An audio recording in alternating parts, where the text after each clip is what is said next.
3,5 milioi euro inguruko aurrekontua izan zuen. Irati iritsi zen arte, marka guztiak hautsi eta euskarazko filmik ikusiena izan zen. Benetako gertaeretan oinarrituta dago. 2018 urteko Goya sarietan 10 sari eskuratu zituen. Zuzendariak Aitor Arregi eta Jon Garaño dira. Gaur, klaketan, Handia. Klaketa. Gaizka Izagirreren eskutik. Euskal zineari buruzko podcasta. Bueno, gaur Handiari buruz hitz egiteko luxuzko gonbidatua, Ainhoa Eskizabel, ongi etorri. Kaixo. Kaixo, zer moduz? Zer moduz galtzea izut benetan, ze badakit zinemako jendearen agenda izaten dela nahiko komplikatua. Zurekin lortu dugu batzea hemen, baina zer moduz zaude, nola harrapatzen zaitugu momentu honetan? Oso ondo, agenda momentu honetan utxa dago. Nere 1000 gauza dauzkat, baina, egia da bizitza honetan, zinema munduan bizigeranok, ordutegi oso arraroak dauzkagu, rodatzen ari geranean, filmaketa momentuan ez dugu denborarik ezertarako, batzutan ordutegi arraroekin, eta egia da, ni behintzat, pelikula bat rodatzen ari naizenean ez dut denborarik ezertarako. Orduan, pelikula bukatzen denean, orduan da nere momentuan, nere medikutarako, nere bidaiak egiteko, nere lagunekin, hori da. Ez dugu esan, Ainhoa Eskizabel aipatu dut, baina pixkat etiketa falta zaigu jartzea. Ile apainketa burua, Handia aipatuko dugu laizter, murgilduko gea. Zein da zehazki zure lana? Nola aurkeztuko zaitu? Nere lana, inglesez oso ondo esplikatzen dute, eske benetan da Makeup and Hair Department Head. Horrek esan nahi du makillaje eta ilea painketa departamentu burua. Eskerrak inglesez zuk esan dezu, ne? Bai, eske inglesez egia esan oso ondo esaten dira titulo horiek, ez kargu horiek, eta gero erderaz eta euskeraz batzutan hori, ilea paindegia, pelukeria, eske garraro da. Makipelu, ez oso zea hori, baina ezakit hori despo. Makipelu asko erabiltzen dugu, danok. Nik ere bai erabiltzen dut, baina gero kreditoetan izena jartzeko momentuan askotan esanin behar dut, hau da, nere kargua ondo jarri mesedez, eta nerea eta nere ekipoarena. Ze askotan gaizki jartzen dira gauzak. Eta, ez jakintasunagatik edo auskalo. Oraintxe murgilduko gea Handia pelikulan, baina, iruditzen zait, zure, filmografiaren errepaso txiki bat egin nahiko nuke. Egia da, jaso nuen egon nahi zegoen hauetan begira, ainhoaeskizabel.pdf dokumentua, eta deigarria egin zait, eskrola jetxi, zenbat lan egin dezun. Aipatuko ditugu izenburu batzuk, baina besteak beste, 20.000 especies de abejas, 5 lobitos, loreak, 80 egunean, edota 8 apellidos baskos, eta nazioartean, adibidez, Ridley Scottekin egin dezu lan, Steven Soderberghekin, eta berriki, hau bai gustatuko litzateke pixka bat aipatzea, bintzat lerroburu batzuk, Kerer telesaila ere estrainatu dezu, gelditu gabe zabiltza eta sekulako ibilbidea egin dezu. Ez dakit, atzera begira eginez, nola ikusten dezu egin dezun guztia? Atzera begira da eguna betan egin dut, zuri esker. Eta kurrikuluma atera behar izan dut, kostatu zaita aurkitzea, eskelan urte asko dira, eta, klaro, urte bakoitzean 3 pelikula gutxinez egiten ditut, orduan... Bataz beste 3 pelikula egiten ditut. Bai, orain gaur egun bai. Lehen zailagoa zen urte txarrak ere eduki ditugu, eta gutxiago, edo, plurinpleoa erabiltzen genuen, ez? Plurinpleoa egiten genuen bizitzeko. Baina, orain, nila duela urte asko, 20 urte, edo, zinemataz bakarrik bizi naiz, hori da nere lanbidea, eta bai, pelikula asko egin ditut. Eta egin dituzun guztien artean, bada bat, edo bateon bat, nolabait mugarri izan dena, pentsatzen hasten zeana, pelikula hau bizitza profesional aldatu zidan, adibidez. Badago bateon bat, hor? Hainbesterako ez, baino badaude pelikula oso garrantzitsuak nire bizitzan, adibidez, Sabotaje pelikula, Ibarretxean haien pelikula. Dokumentala berriki estrenatu zuten, gaina zinemaldian, oso gomendagarri hau ere. Ikusi nahi dut, eta gainera Jonekin kontaktuan jartzea gustatuko leitzaidak ez, zenik daukat album bat argazkiekin. Enekien, irratian entzun nuen Jone, eta esan kontaktuan jarri behar dut, eske nik naiz dana oso organizatu foto eramaten Bai, gero, hemen ikusi zerbait ekarri dezula, bai, gero komentatuko dugu. argazki pilateatze ditut, bueno, gero egiten ditut nire liburuak eta interesgarria da hori. Bueno, sabotaje izango dut. Sabotaje izan zen, garai horretan, hori nazioarteko pelikula handi bat, koproduzio frantsesa, britanikoa, Euskal Herrikoa, eta Bilboko hiru anaiek ekoizten zuten eta zuzentzen zuten, eta orduan etorri zian David Sachet protagonista zan, Dominic Pino, bueno, inglesa, frantsesa, eta gero garaiko pelikula zan 1815 Napoleoneko garaikoa, bueno, eta niretzako zan hori goxoki bat. Orduan saiatu nintzen hor sartzen, da sartu nintzen makillaje eta pelukeriako departamentuan, hasieran makillajean, eta zorte asko eduki nuen ze departamentu buruak frantsesak zian. Eta nik Parisen ikasi nun, urte bat lehenago, beraz frantsesa fresko neukan, eta teknizismoak gauza asko, oso ondo ulertzen ginen. Orduan asko ikasi nun beraiekin, lan asko egin genuen, figurazio pila genuen, genuen figurazio finko bat, Bilboko jende pila, gazte pila etortzen ziala, igual 50 bat, eta gaur egun batzuk bat zuzendari, antzerki zuzendaria da, bestea Bigalondo da, adibidez, hauek danak zian figuración especial. Eta egiten zuten prusianos, inglesez, frantsesez, aldatu egiten genien, ilea, bigoteak, eta oso lan polita izan zen. Berezia dela, Esto no es Hollywood dokumentala gomendatzen dugu bide batez, pixkatageri da zintzelkada horiek edo pertzelkada horiek. Kerer aipatu dugu, urteko fenomenoetako bat, zalantzari gabe, Alauda Ruiz de Azuaren maixulana esango dut, zenik ere ikusiet eta ikaragarri iruditzait, bereziki gainean Nagore Aranburuen lana nabarmenduko dugu. Ez dakit zer suposatu duen zuretzat, telesail hori arlo pertsonalean eta profesionalean, handian murgilda aurretik, honekin itxiko dugu pixkatasierako sarrera hau. Gauza asko, lehenengo profesionaletik hasiko naiz, alde batetik, asko postutzen naiz, Alauda asko miresten detelako, irutzen zait, zuzendari aparta dela, gidoi oso politak eta oso bereziak idazten ditu, castingak oso ondo, aktoreak oso ondo aukeratzen ditu, beak badaki zer nahi duen, eta Alaudarekin lan egitea asko gustatzen zait, nik 5 lobitos egin nuen, Kerer egin nuen berarekin, eta orain urrengo pelikula ere egingo dut, eta gustatzen zait bere ikuspuntua, erabiltzen ditun gaiak beti dira polemiko, ez polemikoak, baina pentsarazi egiten dutenak, eta, ni Alaudaren fana naiz. Hasieran bera oso zorrotza, ez zorrotza, baina bera dijoa berera, eta esaten jo. Oso argi ditu gauzak. Bai, oso argi, eta Alaudak iteitu 12-13 sekuentzia, aktoreak, askotan beti ez, baina Kereren egiten zituen sekuentzia pila.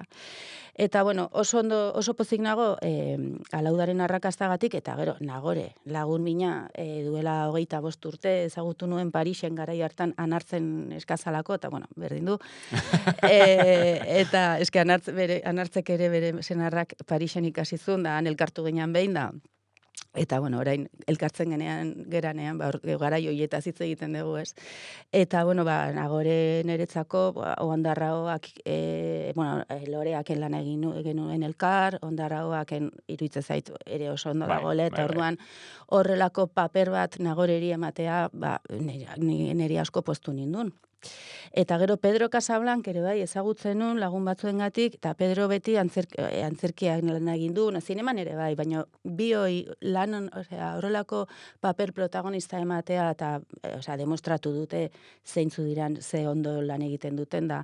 Eta gero Alaudak beldurra zeukanez, familia hori sinistu egingo da, gizon handi hori, Nagore txikiago batekin, bisemeak, eta nire ustez oso aukera ona izan da, eta sinesgarria da. Sinesgarria, realista, eta iaia ez, zehaztasunia kirurgikoz egin du, onespenan eta tratutxarri inguruko radiografia ikaragarria asko pozten gehan ikustetenok. Eta gero gai horretaz hitz egitea horrelako soziedade Bilboko famili tradizional batean gertatzea, hori ere bai, niri asko gustatu zaitze, beti dirudienez, gauza horiek jende pobrea edo, beste leku batzutan gertatzen da, eta ez hori txarrez ez, hori asko posten geha, denok. Bai, hori. Guazen handian murgiltzea, gaurko, saioaren edo podcastaren izpide handia da, eta horretarako, Bueno, lehenengo bideo bat ikusiko dugu. Oso ondo. Eta bain, ikusi nahi dut zer ekarri dezun, ze ikusi dut hor material asko ekarri dezula, eta bideoaren ostean komentatuko dugu nahi badezu.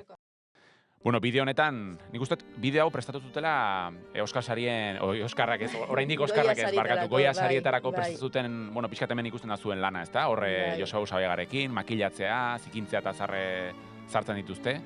Horra geri da datu bat, 2000 makillaje eta japainketa saio baino gehiago izan ziren. Edo lerroburu hori Goya sarietarako erabili dute. Nik hainbeste ez nituen egin esango izun. Ez, bai egin genituen proba asko figurazioarekin, ze, klaro, garaiko pelikula bat egiten dezunean, ezin dezu figurazioa jendea ekarri hola nola baita eta egun hortan bertan prestatu. Osea, normalean, garai hortako jendea, bueno, gizonak adibidez, zeuzkaten patilla hoiek, hila, hori diseinatu egin barzan. Orduan horretarako gure aldetik eta batez ere jantzitegi aldetik probak egin behar dira. Ikusi, hola jantzit, dana, eta gero hori mangak luzak baldin baude konpondu behar dira, osea, bai dago prestakuntza bat. Egia da figurazio asko pasazala, igual 2000 pertsona pasazian, igual horregatik esaten dute, baina nik aktoreekin ez nitun 2000 probauki. Hain luze egin zitzaizun egin, ez?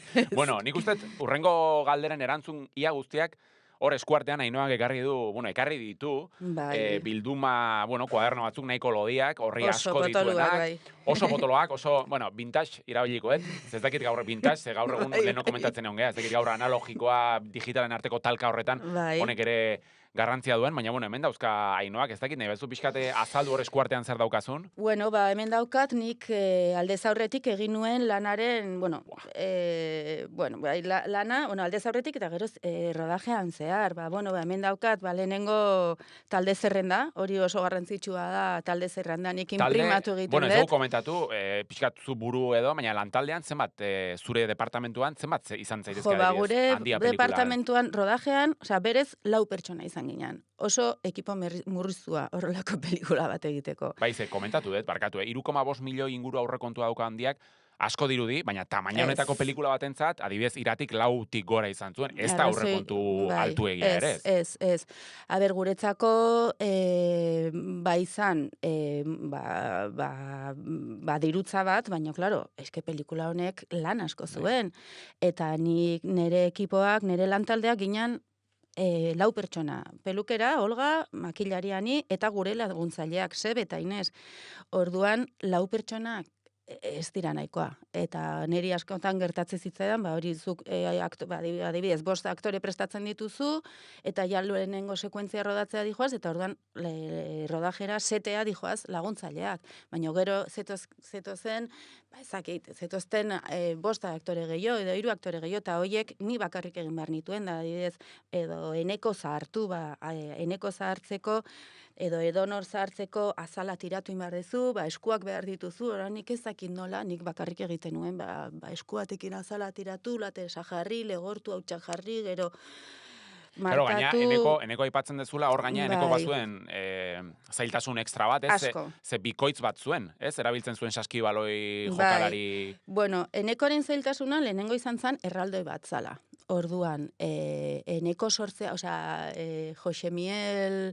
Elizegi sortzea izan zen kriston erronka denontzat. Ze hor, etzan bakarrik nire aldetik makillaje hemen daukagu, gonbidatu moduan, figura atzoko erraldoiaren figuratxo bat daukagu hemen.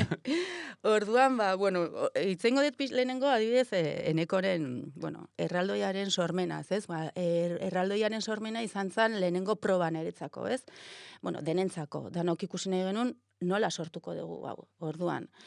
Nik proposatu nuen, makillaje proba bat egitea, orduan eneko nire etxea etorri zan, eta ni saiatu nintzen, aurpegian volumenekin jolasten, kolore argi eta ilunekin, ilunak volumenak entzen du, argiak volumena ematen dut, orduan horrekin jolasten.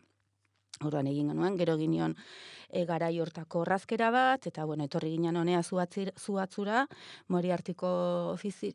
Pasaira joan ginen gara hortan, bai. Eta, enekok zankoak jarri zitun, saioak beroki bat erropa jarri zion, saioa jantzi gintzakoa da, eta, bueno, ikusi genuen burua txikia gelditzen zitzaiola gorputzarekiko. Orduan nik proposatu nuen protesis bat. Protesi bat... proposatu esaten dezunan hor, zuzendaria eta zure arteko hasierako lan horretan, gehiago da zuk proposatzen dituzula hasieran, edo beraiek ja Moriartytarrak badira nahiko zorrotzak, ez?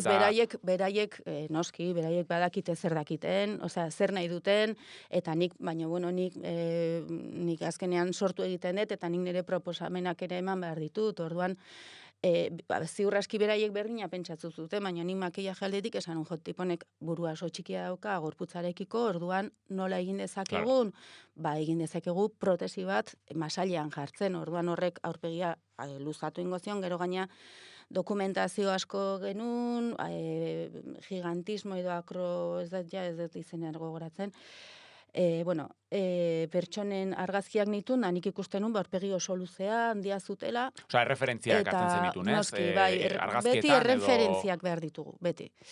Orduan, pentsatu genuen protesi horiek egitea, eta orduan Gorka Agirre hasi izan lanean protesiak egiten, eta, erabaki genuen, protesia ingo genuela, eta, beraiek egin zituzten proba guztiak, eta ondo zijoan, eta, segitu genuen, beste probak egiten, beste pertsonaiak sortzen, eta figurazioak, eta pelikula jarraitzen, vamos. Eta, astelen baten hasten baginan, larun baten, niri Andersistea deitu nindun esan ez, Ainoa, Gorkak esan du, protesia ez dula jarriko. Osea, bi egun lehenago. Bai. A ver, kontatu hori. Osea, izan zan gabinete de crisis, Houston, osea, izan zan, nik ezin sinetxi hori gertatzen ari zala. Gorka ez egon komentzituta, ez zuen uste ondo geldituko zala, eta esan zuen ez zitula protesiak jarriko. Eta albistoi nola kudeatzen duzu? Ez dakit orduan pixu guztian ere gainean erori izan. Eta esan ziaten, bihar probak dauzkagu ikusteko eaeneko sortu ezakegun proteseri gabe. Bihar, hau da, errodajaino egun baldenago. Igandean. Horia. Orduan, nik asko pentsatu nun nola egin, hasieratik neukan ideia, gaina proba bat bakarra egina nuen, eta esan nun, aldeten egingo dut, nire honena emango dut, eta ikus dezagun. Gero baita ere, junginan kamararekin, Javi Agirre juntzan, plano, danok pentsatuz pertsona horri, danak alde geunden pertsonai hori sortzeko. Olga ere bai etorri izan, pelukera, eta egin genitun goatzen naiz, Artelekun, egin genitun proba horiek, ni nahiko urdurin egon, baina argi neukan zer egin nahi nuen, eta egin genuen, eta gero atxaldean, junginan, rodatu ondoren, junginan Tabakalerara proiektzioa ikustea. Eta gero zuzendariek eta ekoizleek erabaki hartzen zuten. Eta gauean deitu ninduten, esan ziaten, Ainoa, zuk ingo dezu. Osea, pasazinan infernutik zerura ia, ez bi egunetan. Baina alde batetik oso pozik negon, nik sortu behar nulako, baina, nahiko lana neukan pelikulan, eta batean, eskerrak nik desglosatua neukala dana, papera. Desglosa ipatzen duna Ainoak, txiki geratzen da desglosa hitza, hemen dauden nik ez dakit, inoiz unibertsitate garaina hainbeste apunte hartu dituan, eta hainbeste fosforito eta ikusi dituan, da... Begira, hau da eskaleta bat da lehenengo sekuentziatik, azkeneraino, sinopsi txiki batekin, hemen jartzen du, erderaz dago, sekuentzia 1, exterior dia, prologo, orduan, gu hasi ginen, historia hasten zan 1837an, eta bukatzen zan, azken 1865an, horrek esan nahi du, pasatzen ziala 28 urte, zehazki. Orduan gertatzen da, hor famili bat dago, pertsonei batzuk daude, eta pertsonei horiek zahartzen dijoaz. Eta ez dezu kronologikoki rodatzen. Ez zea hasieratik azten zea, sekuentzia Claro, hori da, igual jendeak ez daki, baina askotan zineman ez da kronologikoki grabatzen. Igual amaiera grabatzen da lehenengo, gero tartekoa, orduan, hori zuretzat da erronka... Hori da rakorra, kontinuidadea. Rakorran sartuko geha, nahi bazu pixka daipatu rakorraren kontua. Zure departamentuan edo zure denari dagokionez, adidez, mira, nahi bazu ikusiko dugu bideo bat lehenengo, bale, oso ondo. Eta bain komentatuko dugu rakorrarena. Bai. Bueno, hemen iruditan daukagu, bueno, Joseba Usabiaga ez dago aipatu oraindik, baina... Egia da, Joseba. Joseba Usabiagaren fanak ere, Nire bai. Ez zaizkio gustatzen piropak Josebari, bueno, egurra ematea gustatzen zaio Josebari, baina fanakea. Hemen, bueno, batalla honetan, batalla sekuentzia bat, hemen pixkat, rakorren aipatu duzu, hemen irudietan, galdetu nahi nizun, ez, deigarria da, alde batetik dauzkagu sekuentzia batzuk, geldoak, edo, bueno, adibidez, eneko sagardoi dagoena, bere etxean lasai, hor, makillaje mota bat dago, baina aldiz hemen, lokatza, odola, kamera mugimendu etengabeak. Claro, hemen, ez dakit zenbat aldiz errepikatu daitezken sekuentzia hauek, ze margen daukazuzuk zure lana garatzeko. Azaldu guzu pixka bat, bueno, alde batetik errakorraren kontua, eta gero, estena mota hauetan, estena, bueno, belikoa esango, ez? Badu estena belikotik zerbait. Nola eragiten dio hone guztiak zure lanari? Hemen dagoen lokatz guztia eta hori guztia adibidez, hori zer da, hor benetako lokatzarekin zikindu da, zuk egin diozu? Bueno, ez hasieran, nik pertsonaia prestatzen dut, kontinuidade bat daukatelako, pertsona hori nunbaitetik datorrelako, regatik nire desglosea, gero esplikatuko izut, eta gero akzioan, zikintzen bada, odolez, bai lokatzez, busti egiten bada, eta askotan errepikatu behar bada hasieratik, pertsona horrek dutxa bat hartu behar du, garbitu egin behar du, erropa zaldatu, momentu honetan ez zan hau gertatu, baina enik egia esan ez dut gogoratzen nola izan zan hau, agian ez nintzen setean egon, ze beti ez naiz setean egoten, ze askotan egoten ez makillaje gelan urrengo pertsonaiak prestatzen. Osa, rodaje momentuan bai, baina beste gune batean esaten duzu, ez? Hori da, bai, ni rodajera egunero juten naiz, eta ordutegi egiten dut, eta askotan ordu batzu lehenago iristen gea dana prestatzeko, bueno, berdin dio. Gauza da, bai, askotan hasieratik hasi behar bagera, osea, gerbetik zikinera, pertson horrek dutxatu behar du, eta baino egia da beti saiatzen gerala, etoma bakarra egiten, edo... Bai, hori da nere lana, baina, ez da ezer gertatzen. Beste erronka bat. Ta ja pixkat, handiarekin amaitzeko, jarri nahiko nuke sekuentzia bat, ustez, oker ez baldin manago, eta oker baldin manago zuzenduko naute, baina esan diaten ez hau da, zuzendarien estena favoritoetako bat, pelikulan, eta pixkat komentatuko dugu baita ere. Este hombretón, que lleva varias semanas entre nosotros, es capaz de ingerir 20 litros de sidra al día. Ingerir. Zer da ingerir? Ingerir. Ean. Ondo. Jendia asko gustatuko zaio hau. Ez da pentsature. Enaiz Isabelinoz jantzitateako publiko aurrea. Ana Joaquin Madrien hau. Bueno, hemen sekuentzia baitu une komikoak ere, handia pelikulak. Batez ere Joseba Usabiaga eta Eneko Sagardoien arteko kimika horretan. Horra ageri den, orain irudietan ageri den egunkari hori, pixkat Eneko Sagardoien kexa adierazten duena, benetako irudi bat omen da, garaiko egunkari batean azaldu zena. Eta, bueno, hau pixkat kontrajarri nahiko nuke aurreko sekuentziarekin, ez? Lokatza, tensioa, sekuentzia biziak eta bar, eta hemen hau beste, bueno, ez dakit naturalistago bat, edo gehiago 20.000 espezias de abejasen gertuko makillaje mota bat. Ez dakit bi sekuentzia biak aldeatzaldea zure lana nola antolatzen zean gauza desberdinak egiteko. Bueno, egia esan dinamika berdina da, osea, pertsonaiak etortze zaizkizu, zu bakizu zer sekuentzia rodatu beharrezun, eta pertsonai horiek sortu iten dituzu. Makillatzen dituzu, batzutan... Osea, Enekoren makillaia beti berdina zan, gero sekuentziaren arabera edo gaixo zegon, edo hotzez zegon, edo, bueno, bere, edo zahartuta, edo, baina pertsonaiak beti berdin prestatzen dira. Eta kasu honetan Eneko, Isabelinoz jantzita zegon. Neri ere sekuentzia hori asko gustatzen zait, Euskaldunak erderaz hitzaiten, hori egiazkoa da, eta gero, ez da pentsatu ere hori aspaldian ez nuen entzute, esan un, Jose, detaile guzti horiek niri oso politak iruditzen zaizki, niretzako pelikula hau da altxor bat, oso polita, asko gustatzen zait. Berrikusteko gogoa ematen du, Nik uste aikea pixkat handia hitz egiten eta berrikusteko... Bai, nik ikusi dut, elkarrizketa... etxeko lanekin. Eta nola, esan barruen nola zartu da, zartu oraindik eta zartu zezia, asko, baina nola ikusi duzu? Klaro, nik ikusi dut, 8 urte eranduago, eta esan ostras, zela nahi genuen, ze ondo genuen, ze... Nik uste pelikula berronka bat izan zala danontzako, osea, baina Moriartitarrentzat, departamentu guztientzako.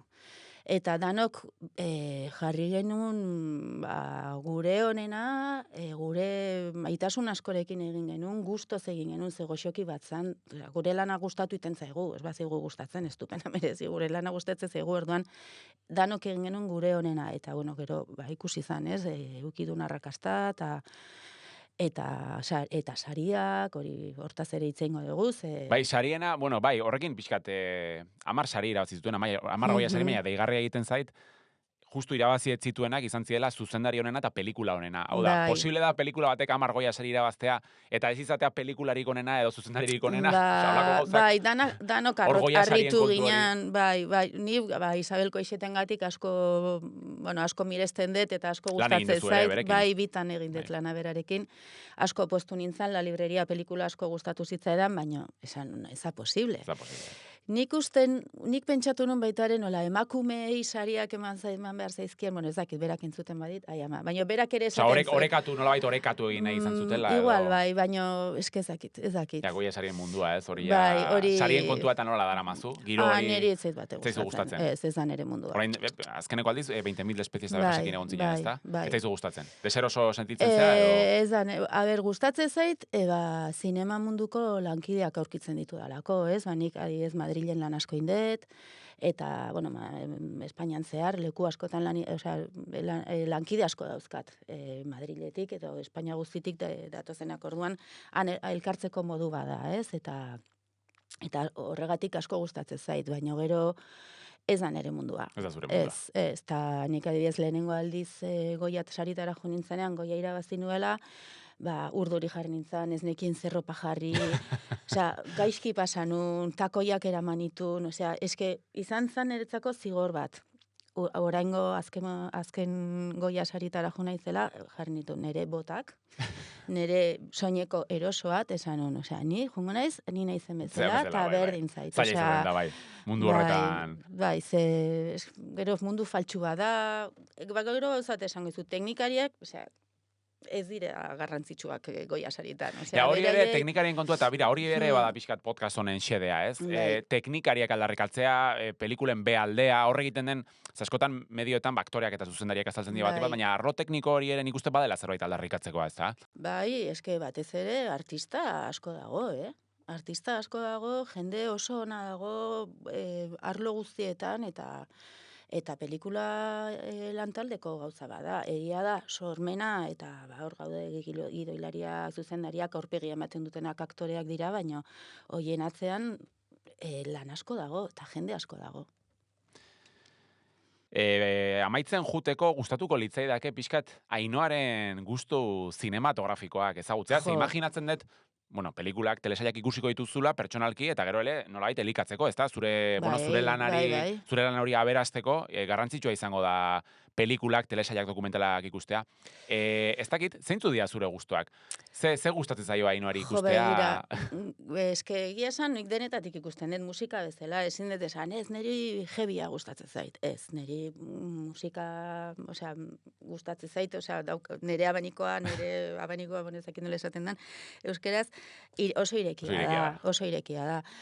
Ez zaitena gustatzen, hortaz hitzein dezaket. Bota. Niri ez zait gustatzen zientzia fikzioa, ez zait gustatzen. Beldurrezko pelikulak ere ez zaizki gustatzen, gorea ere ez zait gustatzen. Eta parte hartu duzu lan egin duzu generoietako pelikuletan? Egon naiz, begira, eta ustate... Ez, nik ere nire pelikulak sailkatu iten ditut. Claro, ez zu jasoko bazen adibidez, beldurra ipatu duzu.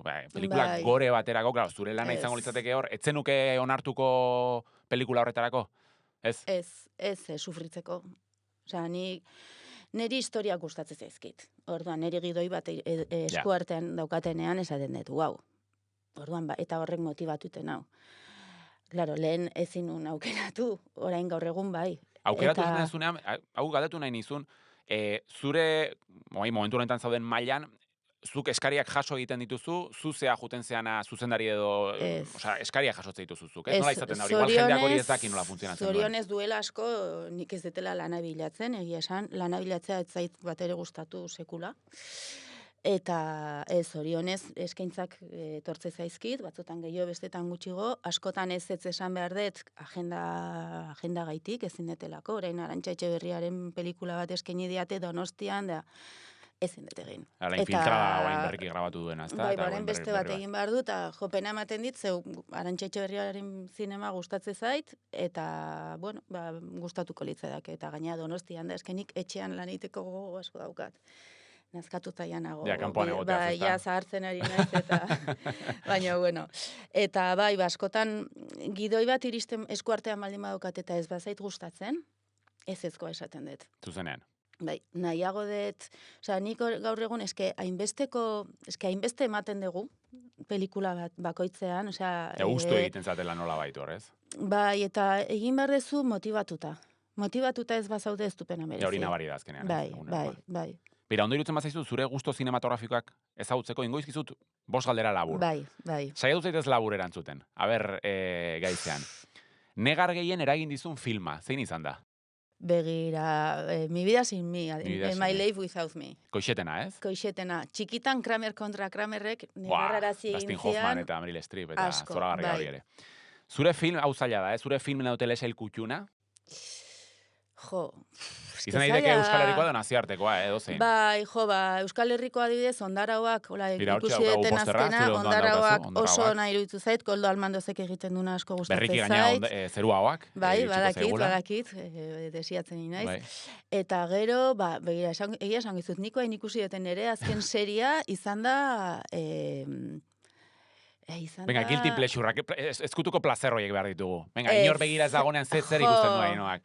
Niko nahin Outlander esango izut, ikusi detela. Ikusi det Kerer eta ikusi det Sorogoienen azken seria. Zoragarria da, asko tristetu nau. Hau ere gomendatzen dugu, Los Años Nuevos. Oso zoragarria. Oso Richard Linklaterren zea hori du, oso Normal People, bai. Gaina Sorogoienek ez du inoiz horrelako zerbait egin, eta, bueno, neri Sorogoien asko gustatzen zait, behin ez esan nion, eta asko... Hau lerroburua. Ainhoa Eskizabelek ez esan zion Rodrigo Sorogoieni? Bai. Benetan? Bai. Noiz, edo jakin daiteke antidisturbiozen aurretik, edo... Usted baiet. O el reino, garaian. Ez, madre egiteko izan zen. Bueno, eske dilema bat eukinun, eta benetan, izan zen nire dilema, kostatu zitzaidan erabaki hartzea, bueno, bi proposamen nitun. Bat zan, pelikula txiki bat, baino Grezian. Makillaje aldetik, zan Una ventana al mar, pelikula. Edma Suarez zan protagonista, Greziara egindoa zen, irla txiki batetara, eta gero makillaje aldetik lan interesgarria zegon, ze pertsona hori gaixo, minbizia zeukan pertsona horrek, protagonistak, pertsonai horrek, Edma Suarez, hain zuzen.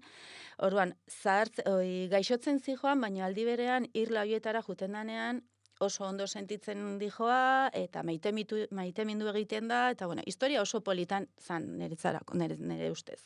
Eta bestea zan, Sorogoienen madre, landatan, bueno, baita ere oso interesgarria. Baina niri, Greziara juteko, aukera, esan, Greziara jungo naiz. Eukinun paper baten, haundi baten, pros y contras. Dilema eukinun, aste batean, eta Sorogoiekin hitz egin nun, da azkenean esan zian begira, azkenean pentsatu dugu, Frantziako norbait departamentu buru bat behar dugu, eta uste dugu makillajea izan daiteke. Ordan, ez esaten badezu, etzian horrela esan, baina azken zinean banekien ez esaten banion, mesede baten ganiola, eta esan honbuz jazta. Greziara nijoa. Bueno.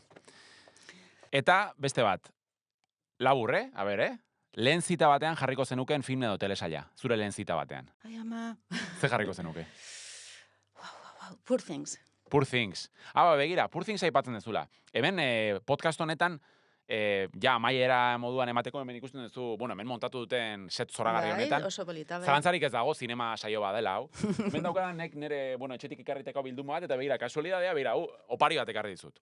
Wow. Poor Thingsen DVD-a, txibatu deiatelako gustoko dezula. Asko gustatzen zait, bai. Poor Things, nahi baizu pixkat aipatu, hau Yorgos Lanthimosen pelikula. Neri pelikula hau da, sormena, sormena, fantasia, gaina nik uste pelikulantan limiterik ez dutela auki diru aldetik, osea, sormena Eta narratiboki ere, ez eta narratiboki ez da ere.